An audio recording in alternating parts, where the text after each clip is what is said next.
Okay, so the first thing I want to do today, since this is the inaugural launch of the starting to actually have pods do developmental work, I want to do a roll call on our pods, just to make sure that we have all of our pods present. Let me jump right over here into my Discord as well. And I guess I can, at the time, to give you something besides myself, we'll share my screen. Let me jump in here to share desktop, share. Perfect. So now you can see everything that I see. Okay. So do we have pod one present currently? Just jump into, where's my messages? Chat. Here we go. Okay. Great. Okay. So do we have, is pod one here? Yes.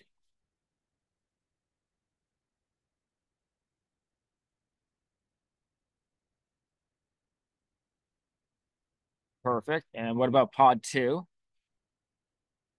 Pod three?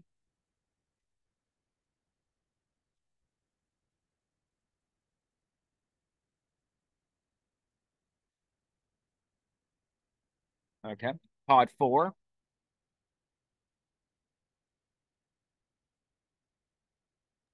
Pod four is here. They're right over in the corner. Excellent. Thank you.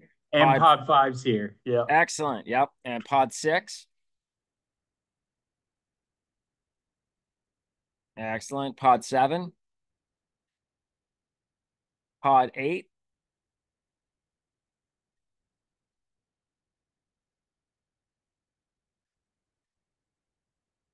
We're here. Excellent. Pod nine? Here. Excellent. Pod A?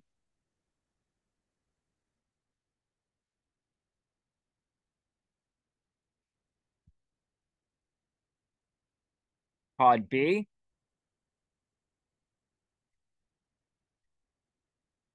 A's here.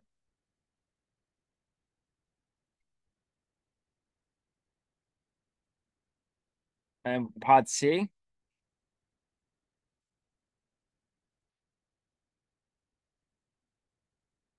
And just to call one more time, is pod three here, or at least a representative of pod three? C is here. So just pod three and pod B. And let me just quickly make announce, go here, pod three.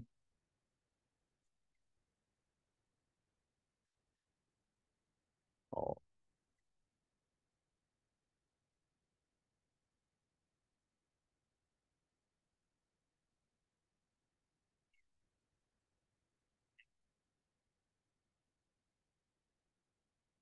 yeah. I'll leave this right there in their channel. Oh, okay, perfect. And so I won't have to do that. Then what about pod B? And yeah, if you're having audio issues, you can just use the meeting chat as well. I don't know if you can see my meeting chat since I'm in the Zoom app now. I think it hides some of that, some of those windows from the shared view.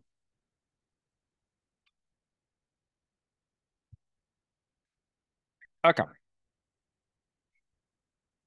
So then, oh, go here, pod B.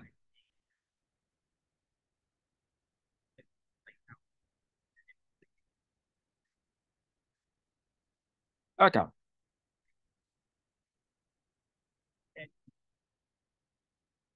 I'll do this. I know, I think there pod B might, so I'll see if,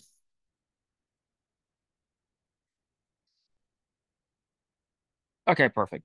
So we will move forward with, so the goal here is for today is we need to ensure that we start to capitalize off of GitHub projects here to start to generate our board of all of our to-do items. And then once we've successfully merged all of our to-do items today, I want each pod to go ahead and select a task that they can assign to themselves. So the first thing I'm going to ask is which of the pods wants to facilitate creating the board. There's something there. I don't know if I want to. Yeah. What do you think? Should we try to get them to come over or just leave it on the table maybe? We'll just leave this. Yeah. I think maybe a good choice for this might be pod 3.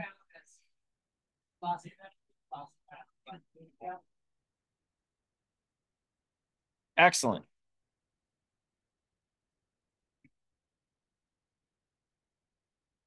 I'm sure this will be much easier to coordinate in person as opposed to through Zoom. Okay.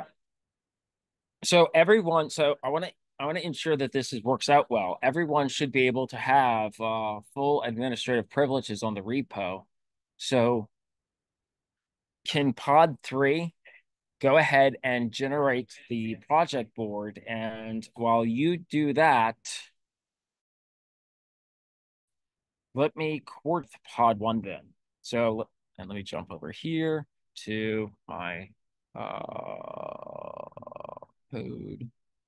What do we have here? Here, let's go to our roadmap. Okay, so based off of our roadmap, we have pod 2, 4, 6, 8, and 9 have all pushed their roadmaps onto here. So let me do a quick confirmation. Have all pods developed their roadmaps?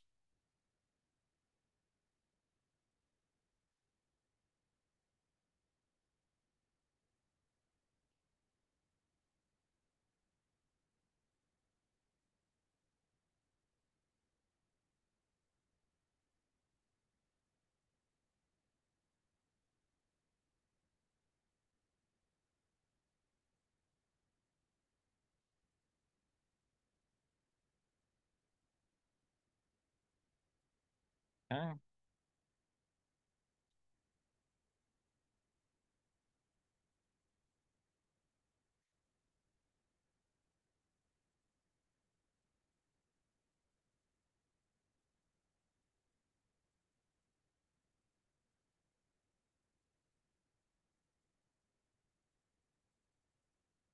So what we'll do is if you have partial roadmaps or just feature lists, we'll still go ahead and integrate those in today. So out of those, so let's focus. Let's go here. So what we'll start with is the pods that have pushed their roadmaps onto the repo. That would be pods 2, 4, 6, 8, and 9. Let's work on getting those merged into our project board.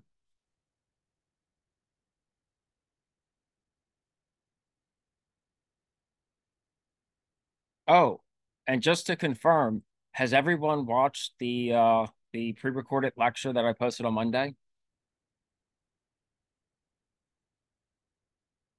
I guess I should have prefaced with that.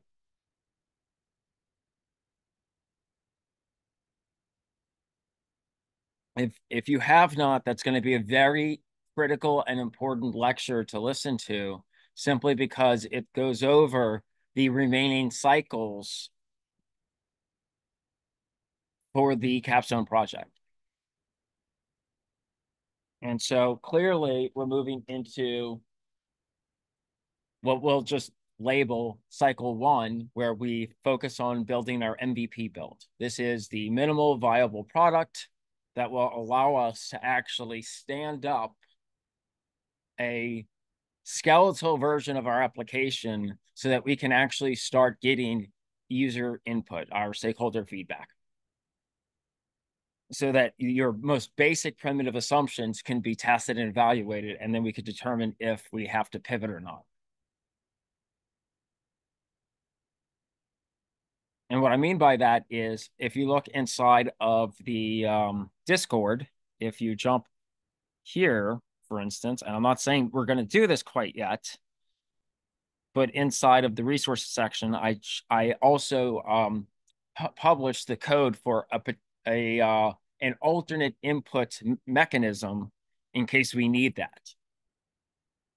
We're going to pretend like that doesn't exist right now. And effectively, this just allows you to open up a browser page, like use a web browser, and it opens up a page that puts a canvas the size of the window. And as you interface or touch the canvas, it translates those touches into effectively like mouse inputs, and then sends it to a local application that's actually stood up with Tinker. Okay, let's jump over here.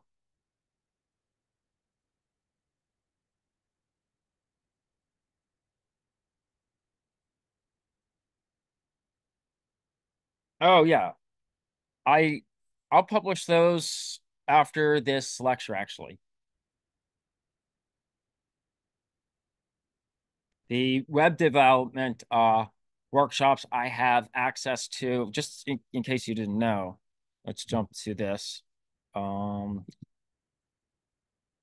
Let me see here. Let's see. There should be a playlist, in fact, even. So if you go to the playlist, every lecture that I've been doing since about 2022, I've just published onto these playlists so that you have access to them. And so what I'll do is I'll also go ahead and share the resources and the PDFs. And then these are actual walkthroughs of the web dev stuff. And then I'll go ahead and publish the Python one as well. So for instance, we have, let's see, 4208 is the web apps class. And so here, these would be me actually walking through the lab. So that would be the equivalent of the workshops. And just to click through, and I kind of wanted to see the playlist, not let me see if I have view. That's what I wanted to do. View full playlist here. So here you can see the HTML, CSS, Bootstrap, JavaScript with an object-oriented approach, the document object model, how to do post requests in HTTP, how to use modules and async in JavaScript, how to use Node. We're not using Node, we're using Python, so Express, REST APIs, but all this would then be in Node. So if you want to learn how to do any kind of web development, for front end development, this is a good set of materials you could potentially use, just so you know that they're on there. And I can give you any of the resources that I'm using inside those videos. So those labs are kind of already published. I guess, haven't shared them. So I could put that into the Discord as well.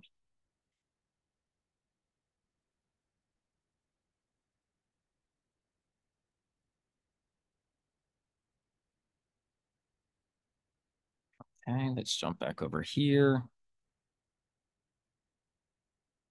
General talk. Okay, I'm going to use the Discord in here as well, just so that everything is recorded as opposed to inside the chat where we'll lose our Zoom chat afterwards. Okay, so right now so some reminders for myself. So pod 3, and you set up the project board in our repo. Also, also, um, give yourself that as a task that you can complete. Perfect. Okay, so while Pod 3 works on publishing the project board, those other pods who have partially completed either the feature sets or the roadmaps, let me make sure the roadmaps, same with the requirements. And look, in today's lecture, if you have at least been thinking about what these features are and thinking about how we're going to be setting this up, we can talk about this, right? This is effectively, this is a team session where we're standing everything up in terms of starting the development space. So if you don't have everything hardened in time in terms of the actual documents and you have nothing to push, then we'll have to contribute verbally.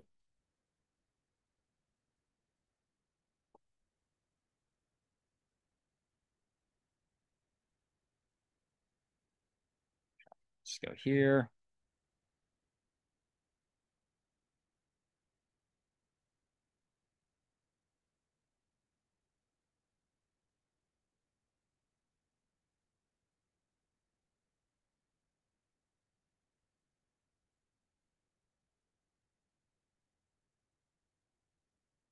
A little chilly.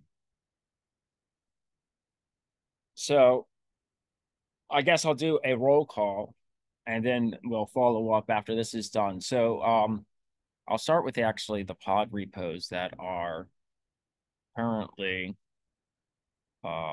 submitted.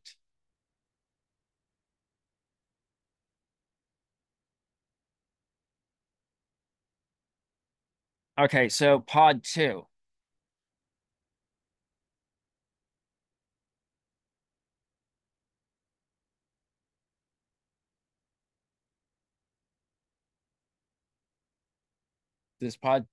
Does anyone from pod 2 have a microphone?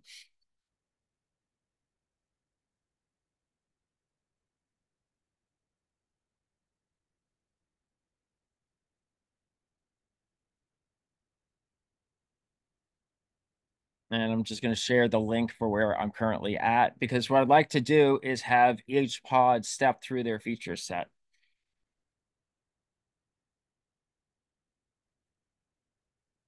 Okay. Let's see here. We'll scroll back to pod 2, pod 4. So, what do you want us to say? Excellent. Can you go ahead and I'm going to give actually access to share your screen, or I can actually step through. I kind of the, the entire point of today's lecture is for all pods to be able to kind of synergize and synchronize the features and roadmaps that they've identified so we can build up a GitLab project board. And so one of the best things we can do with this then is have each pod kind of go through the sets of features that Mine's they've off. identified. Turn it up. Turn it up. Now hello? Hey, can you hear me? Oh, now I can. I have to turn off this sound. Am I sharing my screen? Yes. Or... Yeah. Let me set it up so you can share your screen, actually. And I wonder if there's a way. Let me minimize this for the moment. Where's my participants list? Zoom. There it is, participants. Bam. Okay. Give me a moment. I'm going to go through. Wonder. Okay, let me give it to you for. Okay. No. Okay. A co-host. So everyone's slowly going to be made into a co-host just in case we need to hop around wherever. Should I wait until you give everyone and then I start sharing my screen? Once you have the ability to share screen, you can share your screen and I'll keep that way. I don't necessarily delay things too much and Okay. I'll just keep cycling with that. Yes, sir. All right. Well, I'm sharing it now. Excellent. Let me get this out of the way. So this is our roadmap. It's pod 4. So some of our shared systems, similar to how it was, like an authentication system in case we need to sign in for each like person who uses it. Leap motion integration, of course, that's integral. That's like the main thing we're doing. Then we also thought of some other ones like student calendar system, which would allow like especially computer science students to view their upcoming assignments and exams for different classes, just so they can stay organized and know what they're doing. Then tuition rates, so that incoming prospective students know if they can afford to come here or if they need to think about, you know, uh, financial aid or anything like that. And then an internship system. It's a way to view upcoming or available internships or job opportunities. It's pretty important because we want to make sure we know like what's upcoming, how we can gain more experience in the actual job industry, that kind of stuff. So the way we've organized it, the authentication system, we have like the main milestone is basic login functionality. In the first sprint, we'll have the login API, and then in the second sprint is session management. That's just from the template. We copied that. Yeah, we got that from the template. And then leap motion integration.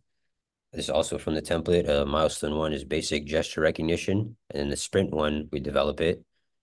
And there's the priorities. All of these are pretty high because they're the like probably part of the MVP a little bit. And complexity, medium to high. Then our personal ones we thought of, student calendar system. So milestone 1 is to design the calendar itself. And we make like UI mockups, pretty high priority since that's a lot of the time how you might want to start. Yeah. And then sprint 2 would be the backend setup for it. So then the milestone 2 is filling it with data, maybe from the Canvas API, which would be in sprint 1, and we just add it to the, so we can actually see the information in the calendar instead of it just being empty. For each individual student. Yeah, for each individual student. So it'd probably go hand in hand with the authentication. After we're authenticated, we can see this stuff. And tuition rates, it'll list tuition rates. And sprint 1 is maybe making the UI mockups, pretty high priority. And then we have to find a way to retrieve the tuition rates. I wonder if maybe UNO has an API that has that kind of information on it, or if we just take it from the website and do it like that. Then we also need to set up the backend, make sure it actually works, right? Then the internship system, again, probably start by designing the list. And then, we make the UI mockups in the first sprint, the backend setup in the second. And then again, we have to actually fill it with internship information and job information. And there's probably some kind of APIs we can use around the internet to get that information. So then the minimum viable product, as I mentioned, the authentication system, and I guess the calendar system is also really important. Then high priority is leap motion, tuition rates, internship system. And then medium and low is milestone 2, sprint 1 of the calendar system. And then the tuition rate system, milestone 1, sprint 2, internship system, milestone 1, sprint 2, and 2, sprint 1. So all the different parts of them have different priorities. And yeah, that's what we have. Oh, that's excellent. Yes, sir. Okay, so this is a good discussion point now after seeing these subsystems that define our MVP. Just out of curiosity, how many other pods have identified some of these similar subsystems?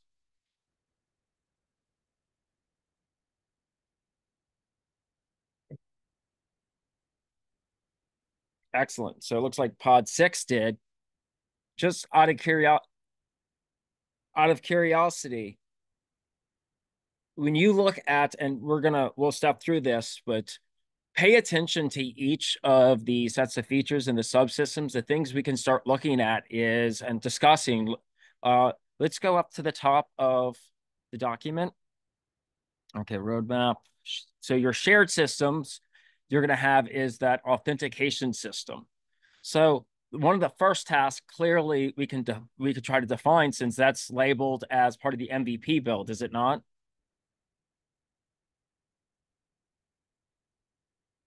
Yes, sir. Yeah, so since that's been identified as something we need to have from the get-go, that we know that any deployed version of our application is going to have to support an authentication system of some sort. Like you might have a public view, And then that doesn't require an authentication system. So the authentication system, I imagine, would be for, let's say, for instance, you're a current student and you went to log in to get privileged information. That would require a server to be hosted for that, regardless of whatever software application we use, right? Yeah, exactly. Yeah. So this is the thing we were going to start discussing. So right now we know we have a Raspberry Pi that we're going to attach to the TV, but we probably don't want to have to host or an authentication system on each Raspberry Pi. Poor We little can do thing won't that, right? handle it. Yeah, like we could do that. That is an option because each Raspberry Pi is its own general purpose computing system. So you can, like, the easiest way to do that, easiest might be just, okay, deploy everything on a single Raspberry Pi and then they're all autonomous. But that's not going to give you a lot of scalability, and it's not going to give you any kind of interactivity between the various kiosk. And ideally, you want to be able to probably remotely update your kiosk uh, over time, right? Like you might want to give, in fact, a web portal to your authenticated users who, let's say, are admins who update content. Because what are they? Actually, this is a good time to discuss this, and this is just discuss it as a class. We're not focusing on Pod 4, like we're using Pod 4's roadmap to start discussing how we're going to move forward. So, what users do we want to authenticate? I can imagine if this were a kiosk that's just set up in the hallway and we're interacting with it, right? That could be a public view. So clearly, some parts of our application are going to be designed in a way that a user will not have to log in. So then the next thing is, what are the user stories that are going to require some kind of authentication system, which means the user is going to have to log in to use the system. And is that something that is going to be strictly on the through a web portal, or would it be through the kiosk directly? So, like, just from what I'm thinking, and I would love for the rest of the class to kind of pitch in and give additional uh, uh, ideas or features or specifications. Uh, the first I can think of that we would need to authenticate is our administrators, right? Clearly, you're going to have administrators over the application who can go ahead and update information. So, like, for instance, if we're using these kiosks to publish any kind of content, well, you need to have people who are posting or publishing the content onto the Raspberry Pis. Yeah, exactly. And so we can have different stakeholders. So, right. So we'd have our administrators who might be responsible for managing the application. And then you might have like editors, let's say, who might have lesser privileges than the administrators in what the application can do, but they can change content. So, for instance, you might have student leaders who have access to a smaller sub portion of our application. So we could think of privileges being on a subsystem or the full system. Your administrator would have privileges that can potentially give, like, make authenticated users, right? Like make new user accounts and things like that. And so let's say we're going to focus on the student leaders being able to publish events, like say, for instance, workshops or parties or things like that. They would have a limited set of publishing rights, right, of editing rights that would strictly allow them to have that kind of control over that subsystem. Or faculty members, I see as another example, which is a really good example. Or let's say tutors, if we want to facilitate the kiosk to show tutor times or even to be able to create a tutor request system, the tutors are going to have to be able to update the system to say they're available, they're not available, send an alert to this user who's in queue, which means if you're a student waiting in a queue for a tutor, do you have to be authenticated? Or could that just be public? You might not need that. It might just be the tutors themselves, but not the tutees.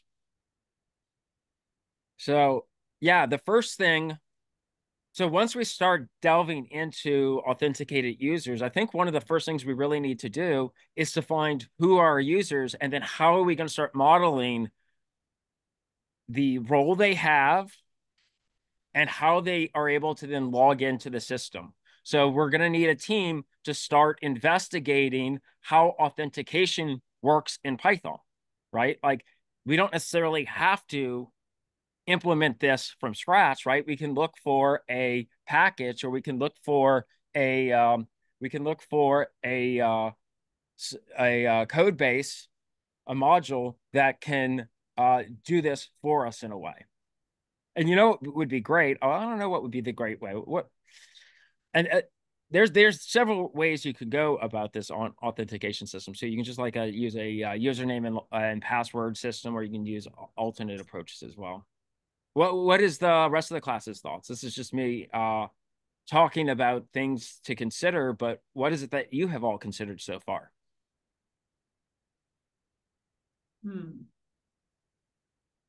Y'all want to get something already done, already established?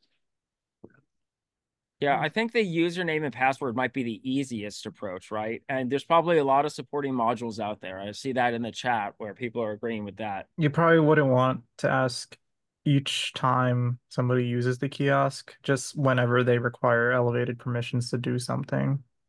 So that's another question. Is the kiosk going to be predominantly a display, and would we do the authentication there, or would we have some back server that you'd like through a web portal? Let's say that you go to touchlesskiosk.cs.uno.edu. We can talk to David to be able to get a web portal set up, and then you could go ahead and connect to our back service that then communicates with the kiosk. And so that might be the better pipeline for being able to provide, like, actually I'm interested in some user stories where the authentication would have to happen from the kiosk itself. I'm not saying there's not any, it's just I can't think of something on the top of my head. I can't think of and by something I mean user story to be more specific and not very vague. Like like yeah, I think a web portal. Does everyone agree with that? Like,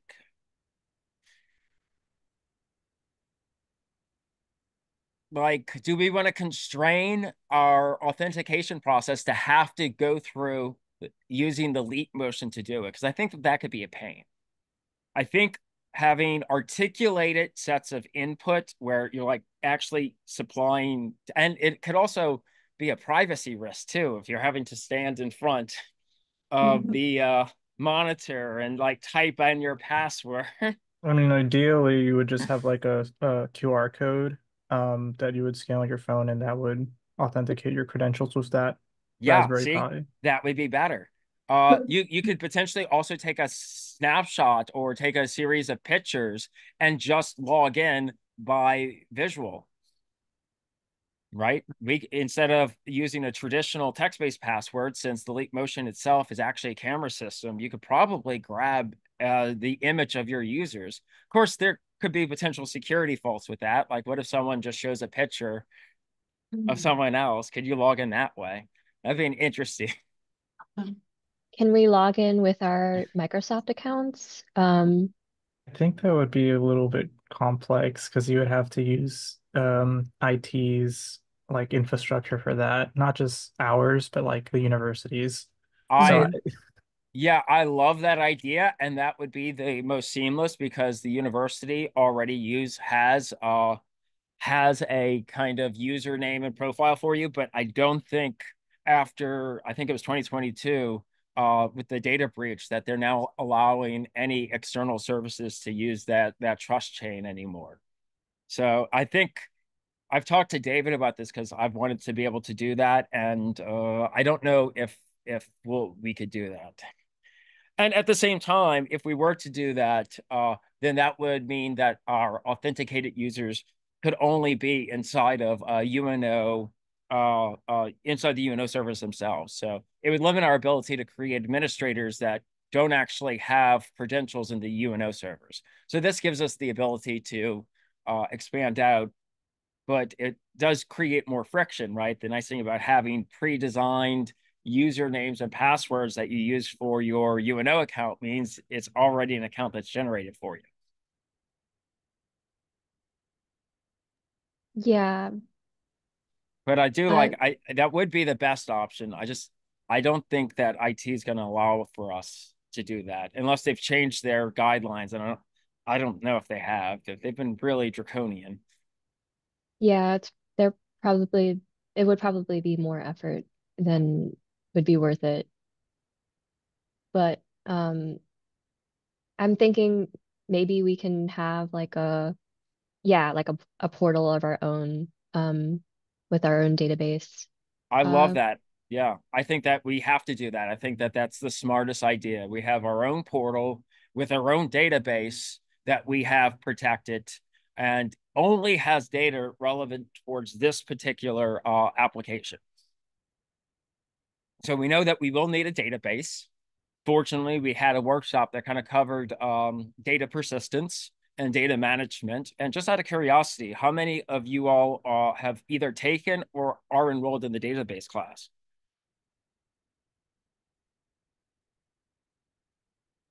Excellent. So we have a lot of expertise on how to maybe stand up a database and how to go ahead and define our different objects that we can then put into the database and how to query the database effectively. So we have, and Pod 5 can talk to this. Pod 5, how many Raspberry Pis do we have access to? Now, keep in mind, each Raspberry Pi is itself its own general purpose computer that we can dedicate towards the deployment of our application, of our application system. Like this is going to be a networked. We've already mentioned from the get-go that this is going to be a networked application. We have 8 total, 4 deployed in the Swamp Lab. Yeah. Okay, how many monitors do we have throughout the department that we want to apply the leap motions onto? 4. 4. So we know that we'll reserve 4 of those Raspberry Pis, which gives us, and we have 4 of those, 8 total. Oh. Do we have any more Raspberry Pis that we can put together? Well, I mean, yeah, we have 4 extras. So 4 are deployed right now in the Swamp Lab. The rest are on the shelf in inventory. Yeah. Right now, I'm just thinking about what are the resources that we have accessible. So we can dedicate a Raspberry Pi if we wanted to as its own database. And I think who was working on creating the Raspberry Pi database? I think we do have a pod that's currently investigating that. Really?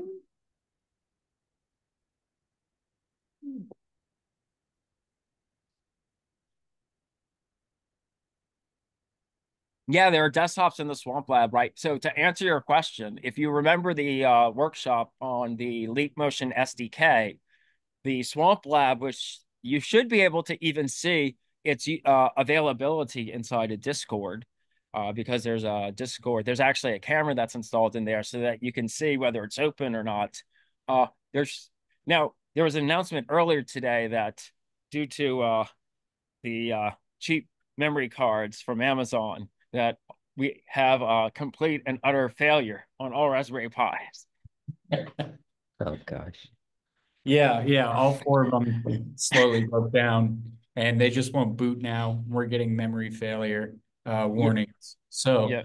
I did talk to Dr. Rusev about that, or he came by, saw it, and he said he has some memory cards that he'll bring in. I also have some, so we're hoping to get it up and running pretty soon. Excellent. Yep. Yeah, and I can order some more of those too. We should actually get some really some decent ones from a brand that is not Amazon Basics.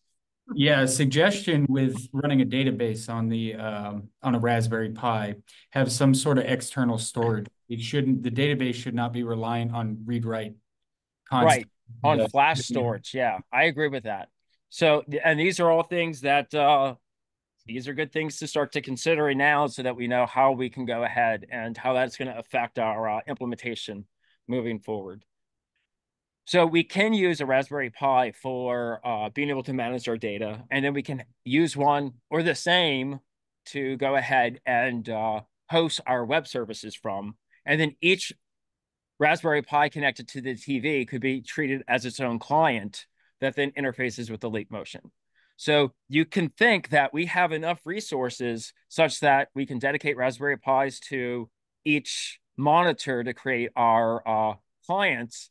We can have one for a web server. We can even have our own for our database.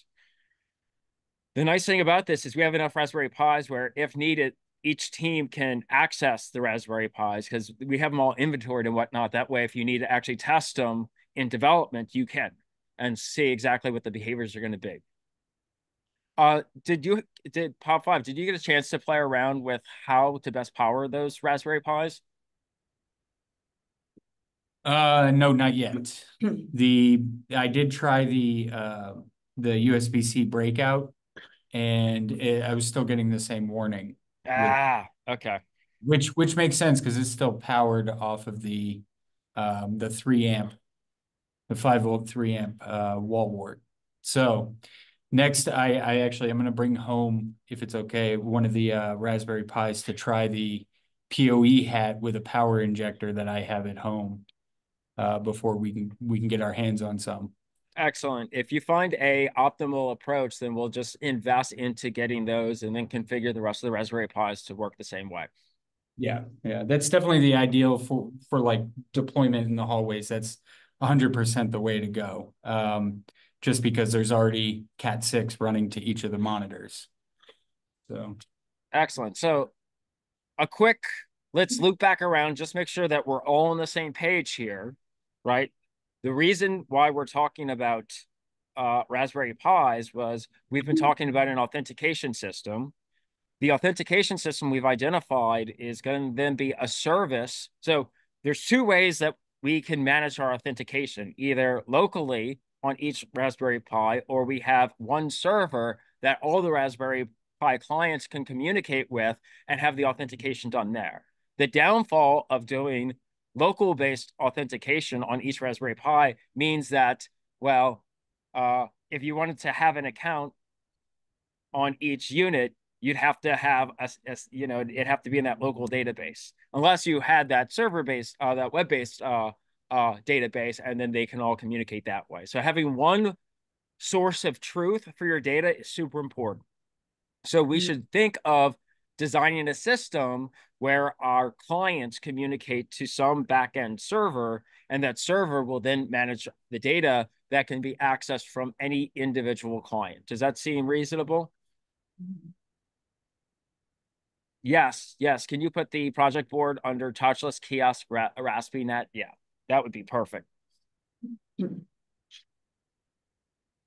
Okay, so one of the wonderful things we've already identified just looking at Pod 4's roadmap is this idea that we have to investigate this authentication system. We have to know where the authentication works. I think someone else had mentioned even being able to use a QR code and being able to potentially log into a Raspberry, one of the kiosks that way. That would be probably a pretty nice and elegant solution. But to circle back around about actually logging in from the kiosk using the Leap motion itself, does that even seem like a use case that we need to support? Or can you just log in by us having a public-facing URL, and then you can use traditional login mechanisms of like just using your smartphone or using your laptop or using something like that? Does that seem to be the more dominant use case for authenticating for? Well, I guess what I'm asking is there any use case that you can think of where without your phone or a laptop, where you want to directly be able to like log into the Raspberry Pi from the kiosk itself to the client? And when I say Raspberry Pi, I mean the client.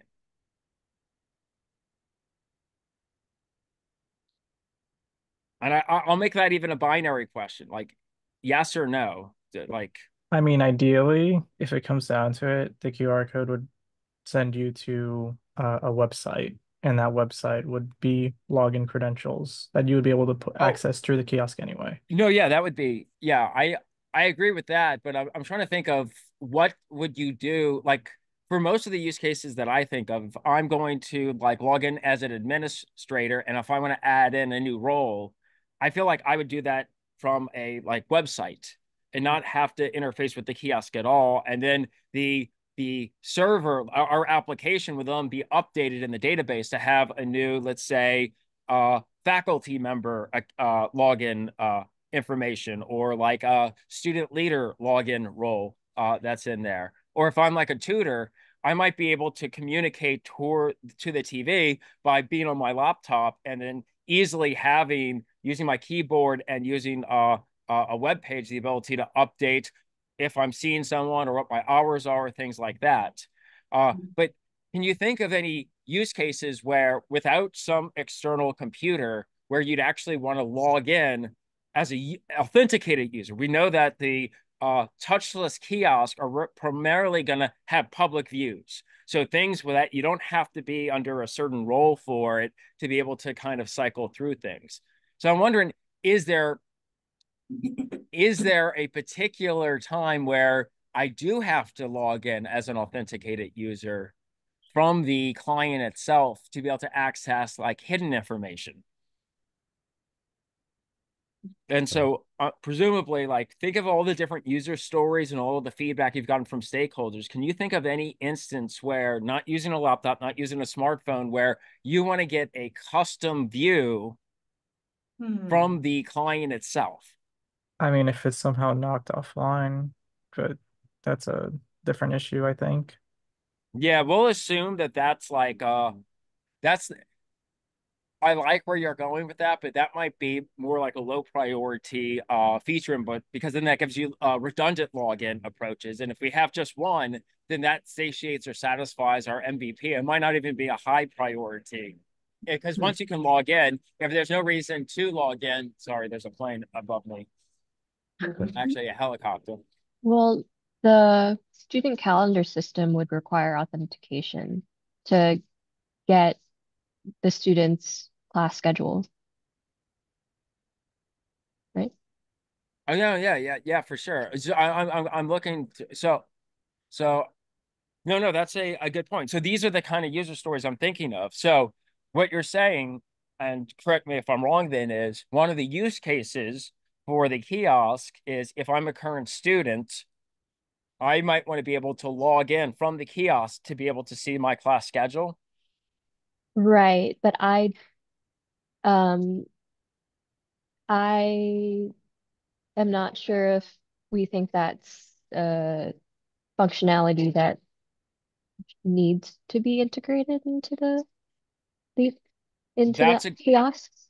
That's a great point. That might be a functionality that you don't want to be as public facing, and maybe someone who wants to see their schedule would be better served, like maybe logging into my apps, or I don't think WebStar is a thing anymore. Is Canvas a thing that replaced WebStar?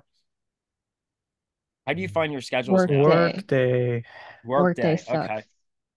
Okay. sucks. Yeah, I think there could be some potential for that, even if we don't do it now. You probably, well, maybe it's not an MVP at this point, but I could see possibly somebody could come up with an idea Well, for. Workday has been a very interesting thing to work with. So I mean, I don't know if they will solve the current issues they have with it right now, much less I Yeah. don't know if they'll be able to have the time to allocate for this endeavor. Yeah, I think can, it kind of seems, it runs the risk of being a redundant feature.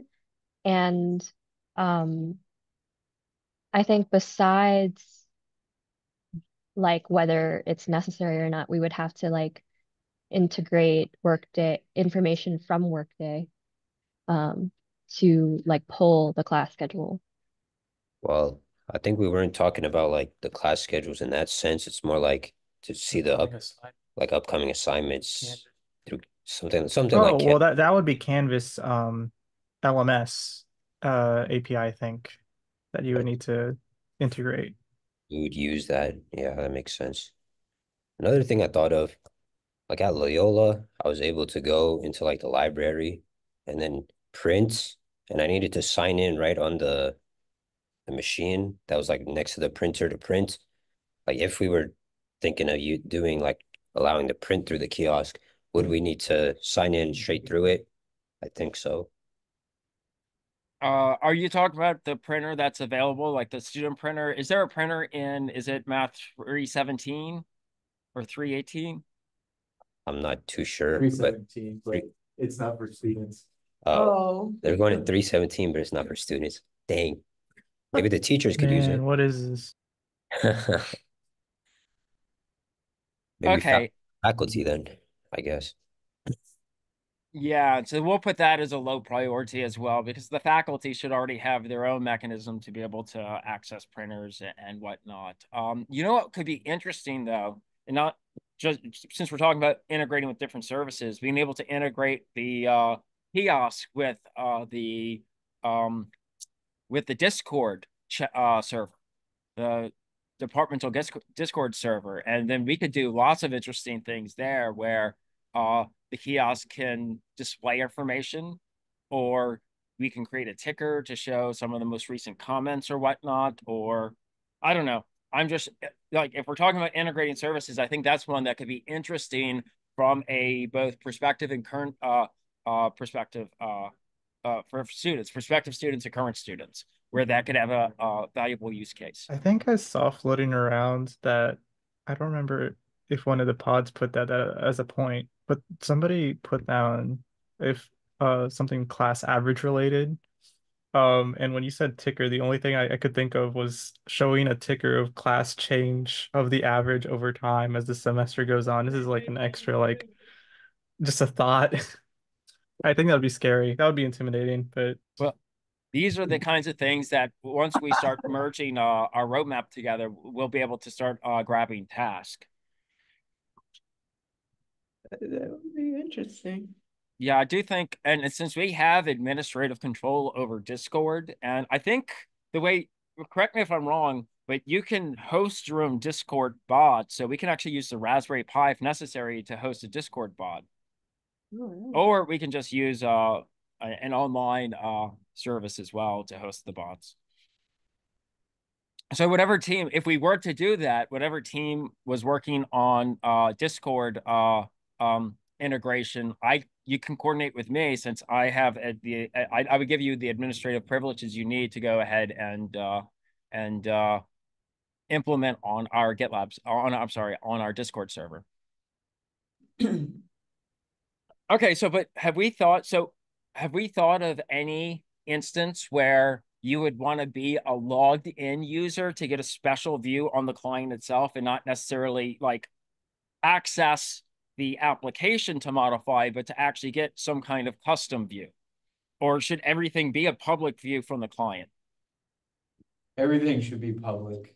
Yeah, I think that makes it easy. So all the login credentialing stuff then is simply to modify or edit the content that's served through the kiosk, but it doesn't give you any like custom view into the kiosk.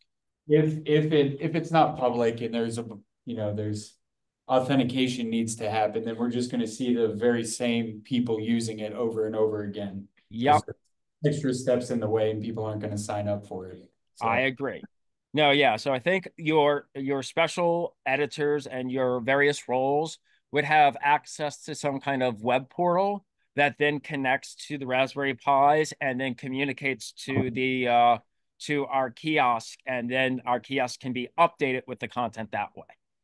How are we going to adjust the kiosk views? Has anyone really considered how this might work? Like, will they be a main splash screen? And let's think about some of the user stories we've identified. We know that we might want to support prospective students. We might want to support current students. We might want to support particular what kind of resource. So suppose I'm a prospective student and I'm interested in student clubs. Maybe there's a subsystem that I would access to be able to go ahead and see what clubs are there and when the calendar of events are. Suppose I'm interested, as being a graduate student, what research is happening. Then I'd want to see what publications are coming out. How are we going to support these different flows of data or views from our application?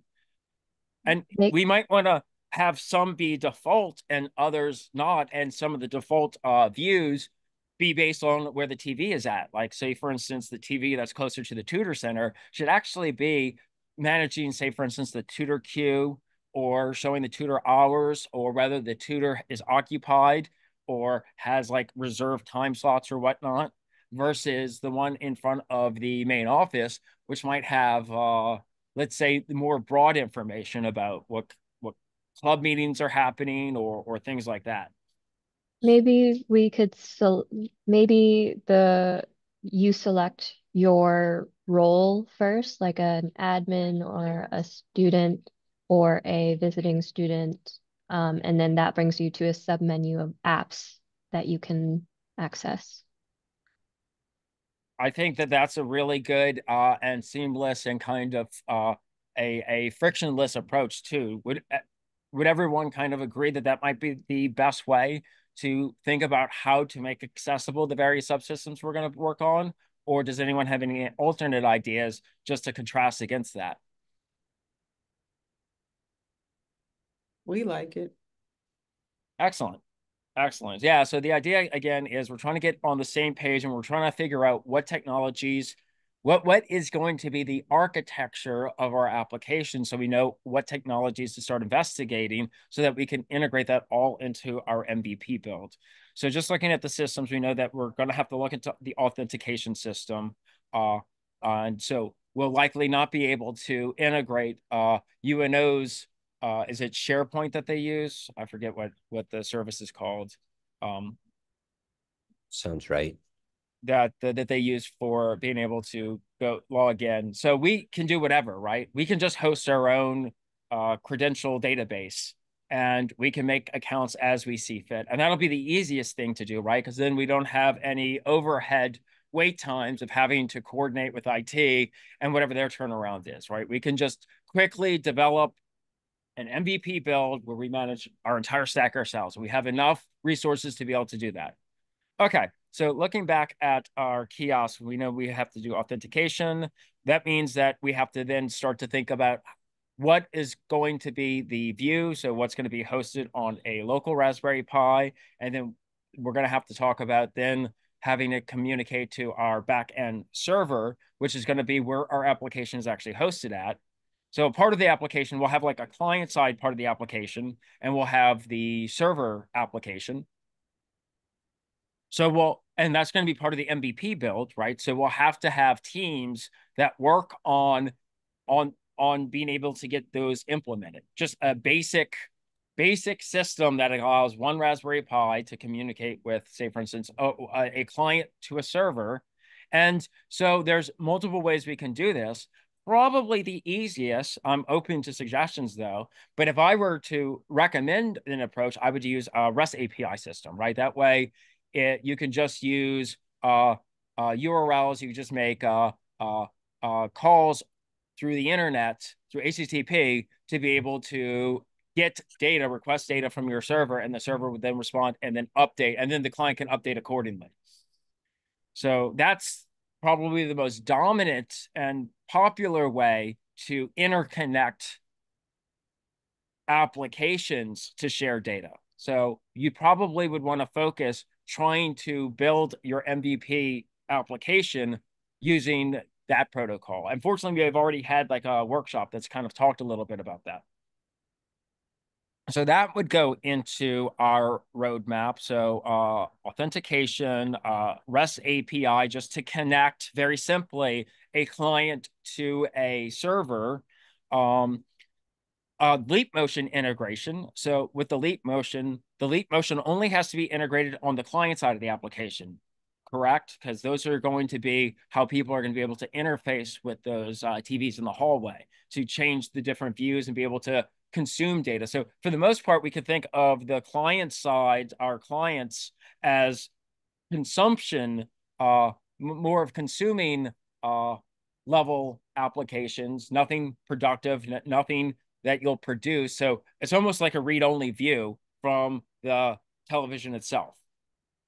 That means our server will be more of a producing role where you'll have more ability to read, write, and execute through that side. Just thinking of a breakdown of where the responsibilities of our application are going to be resided at.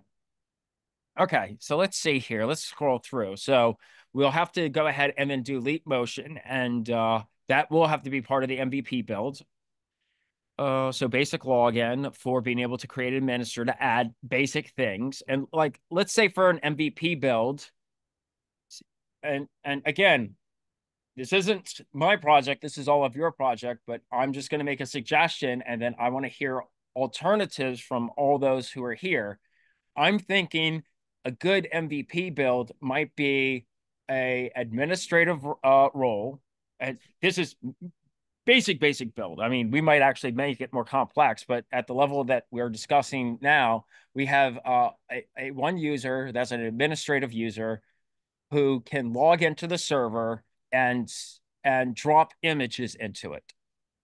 And that image would then be your repository. So your repository that then the clients can connect to request an image. The image should be able to, the server should be able to produce, let's say, tags or descriptors or labels for the images. The clients should then be able to use a REST API to make calls to the server for, let's say, tagged batches of images. So this way I can have tutor images. I can have, let's say, club images. And that way I can control what images I get to the client, and the client can then display. And the client should also have leap motion integration where you can click a virtual button that's served for the client that allows you to change which set of images are being loaded. Let's say club, or let's say tutor schedule. Like, let's just reserve it to that too. Does that seem like a convincing MVP? Now we can add more, but what we're talking about there then is it allows for the leap motion to be proved that it can be used in a public setting where you can actually use it on the client side. It's being used to actually input button command. So it's acting as part of the user interface to be able to supply input into our application. We're making filtering options to show one of two sets of pictures that will then be displayed on the client. The client will make a request to some backend server to be able to request those pictures be delivered to it. And then we will set up two, let's say, clients and one server to illustrate that the server can send requests to two Raspberry Pis, and we have two sets of images simultaneously. So that's a navigation system. Yeah. That would be leap motion. That would be information brokerage or exchange from the client to the server, and then the server having to have an authentication system for an administrator who could then change out and also produce labels or descriptors on each of the images. Does that feedback? What do each of the pods think of that as a potential definition of the most basic skeletal MVP of how this application could effectively exist as? I think it makes sense.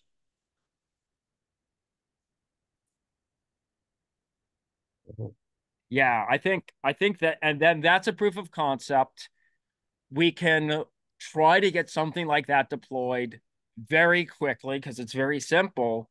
And then we can immediately, once we have that very simple implementation, we can then get our stakeholders to try to actually use it and tell us how their experience is, and then how we can improve it with the user stories they've already given to us. And then we'll start tackling the high priority items, and then build complexity into the application once we know that we have a sound foundation that we can build from. Okay, so is everyone also, is a name part of our MVP? I don't name parts. I don't know what the I don't understand that question. Also, is a name part of our MVP? Like the App name. name for the project or the kiosk. Should we come up with like Oh, branding? yeah, we can come up with at least a placeholder. Naming on projects is actually really, that's a really interesting thing, right? Because it's one of the important things for branding.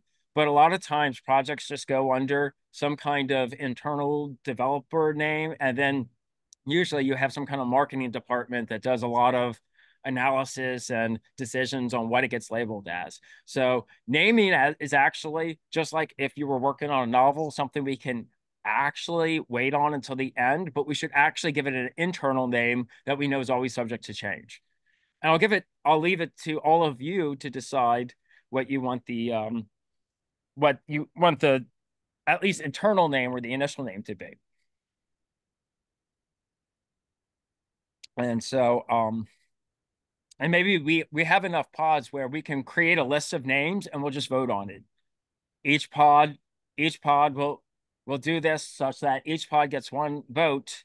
So each pod will have to come to a consensus for which name they want to vote on, and then majority of uh whatever votes select on a name will be the name of our application.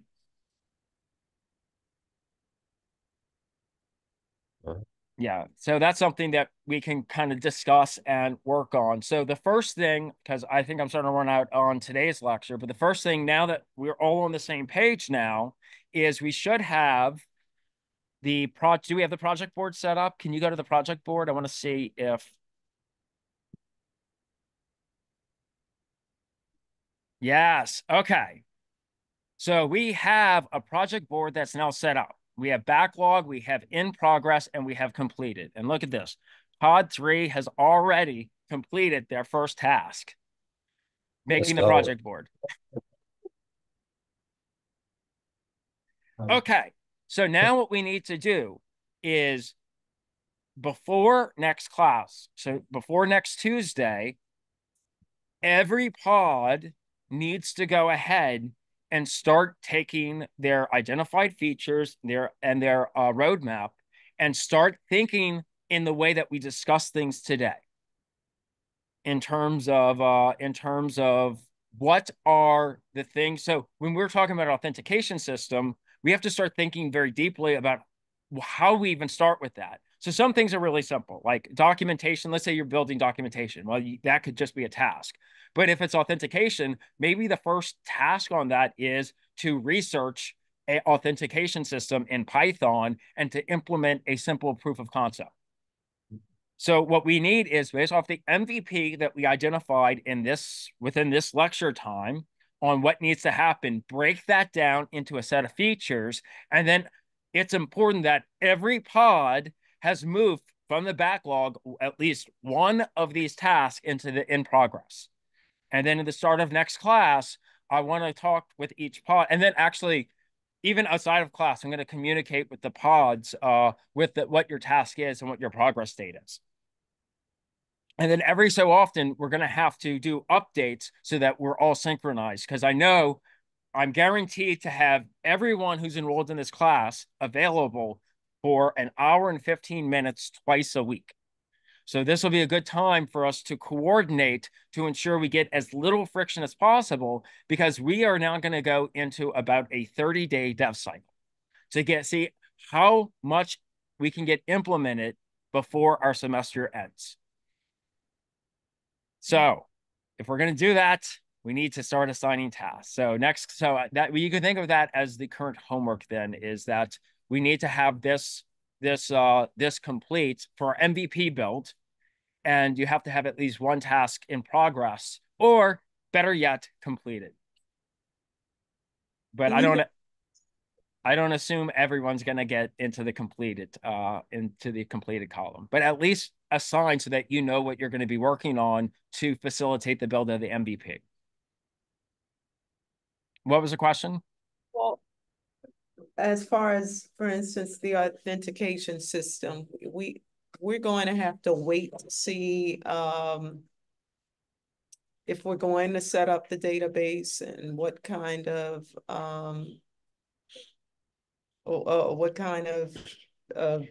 system we'll be using? Not necessarily. So at this instance with the MVP, we're going to operate under the rule of what's the word? It's fail fast. So instead, so we want to try things. So since we have the luxury of having 13 pods, you can pick a technology and build a proof of concept, and that could be your task.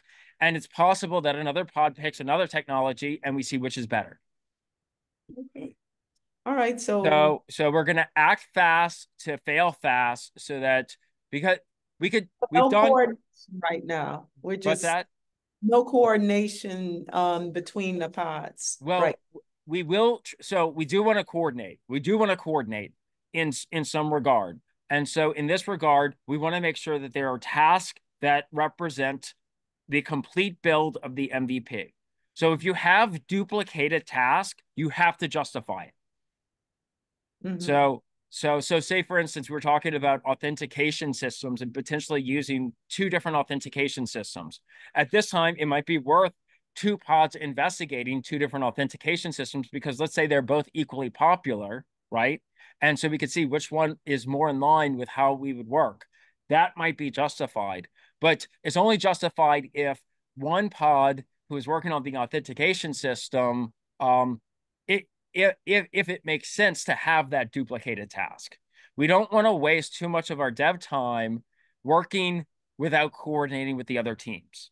So it sometimes it's important to kind of take a breathwise search where you have two or three different pods investigate a similar approach. But what would be better is if one pod just works on the authentication, the other works on, say, for instance, building the GUI, and the other works on building REST API. So we have to ensure that every part of the MVP build, at least one pod is working on before you can have any kind of duplication. So in that instance, we do have to coordinate because it would be the worst thing we could do is have 12 pods work on an authentication model and then no pods are working on Leap gesture integration or REST API where you can stand up a client that talks to a server. Does that make sense? Yeah. Okay. Okay. So based off of what we've discussed today, though, work inside migrate because I'm running out of time. I've already run out of time. Migrate to Discord to communicate with all the different pods. Every pod has its own channel and build out, actually go into the pods channel at this point. That's the shared channel. Define the features or define some of the features that you might want to have or that might be defined inside of there and start mapping them into this project board. Once this project board has a set of backlogs, feel free even to put one of them into the in progress. Once you own a particular task, no other pod can grab that task. And you can't have duplicated tasks that look at alternative technologies until you have completed all of the requirements that the MVP is going to need. So that's REST APIs, that's going to be GUI with Leap Motion input, that's going to be an authentication model, and the ability to be able to share data like pictures.